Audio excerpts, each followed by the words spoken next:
देश के railway infrastructure को आधुनिक बनाने की दिशा में एक और ऐतिहासिक कदम उठाया गया है। प्रधानमंत्री नरेंद्र मोदी ने आज वर्चुअल माध्यम से महाराष्ट्र के इतवारी रेलवे स्टेशन का लोकार्पण किया। अमृत भारत स्टेशन योजना के तहत पुनर्विकसित इतवारी रेलवे स्टेशन अब बन गया है आधुनिक भारत की तस्वीर का हिस्सा। प्रधानमंत्री नरेंद्र मोदी ने वर्चुअल माध्यम से इसका लोकार्पण किया और देश के 100 से अधिक स्टेशनों को जनता को समर्पित किया। अपने संबोधन में प्रधानमंत्री ने कहा कि देश के पिछले 11 वर्षों से बुनियादी ढांचे को मजबूत करने का महायज्ञ चलाया जा रहा है। वंदे भारत, अमृत भारत और नमो ट्रेनों के जरिए रेलवे को एक नई गति और नई पहचान दी गई है। अच्छा दिन है हम सबके लिए कि हम लोग नागपुर इतवारी का जो स्टेशन अमृत भारत के तहत विकसित हुआ है उसका उद्घाटन समारोह में शामिल हो रहे हैं। भारतीय रेल ने अपने 172 वर्षों की अविस्मरणीय यात्रा पूरी कर ली है। 1854 से चलकर 2025 तक यह यात्रा केवल लोहे की पटरियों और इंजनों की नहीं बल्कि करोड़ों भारतीयों की उम्मीदों, सपनों और भावनाओं की कहानी। इस दीर्घकालिक सफर में भारतीय रेल ने अनेक उतार चढ़ाव देखे हैं, लेकिन उनका ध्येय एक ही रहा है कि हमारे देशवासियों को सुरक्षित, सुलभ और विश्वसनीय यात्रा की सुविधा प्रदान करना। यही हमारा मैंडेट है और इसी मैंडेट को लेकर हम लोग काम करते हैं। पिछले सालों में भारतीय रेल ने तेजी के साथ रफ्तार में विकास की पटरी पर कदम बढ़ाया है, जो कि एक नए विकसित भारत के लिए बहुत जरूरी है।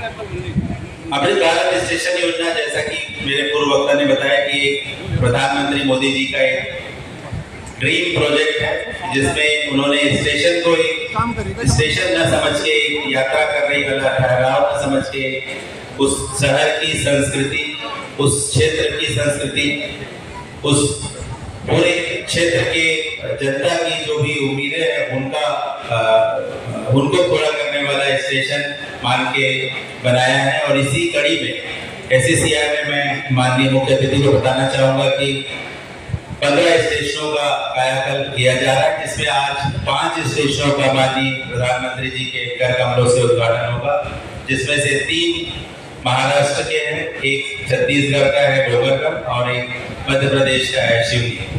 नवीन रूप से बने स्टेशन में अब है आधुनिक प्रतीक्षालय, दिव्यांगों के लिए बेहतर सुविधाएं, विस्तारित पार्किंग, CCTV सुरक्षा और प्लेटफॉर्म शेल्टर जैसे कई यात्री केंद्रित परिवर्तन।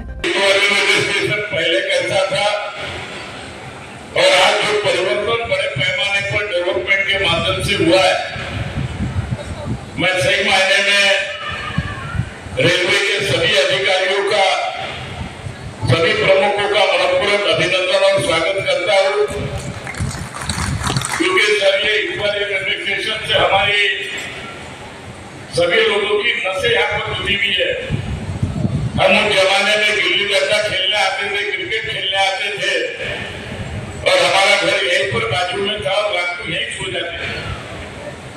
और उस जमाने में हमारे मन में था कि भगवान ने कहीं चांद दिया, अगर किसी ने हम अपने को संधि दी तो ये अपन इतवारी रेलवे स्टेशन का कुछ ना कुछ कायाकल्प अपन करेंगे।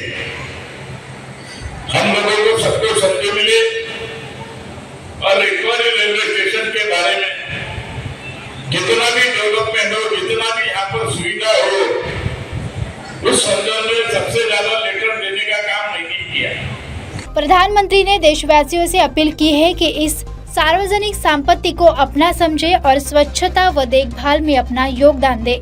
विस्तारित और विकास के संगम का प्रतीक बना इतवारी स्टेशन अब केवल एक स्टेशन नहीं बल्कि स्थानीय संस्कृति और आधुनिकता का संगम है।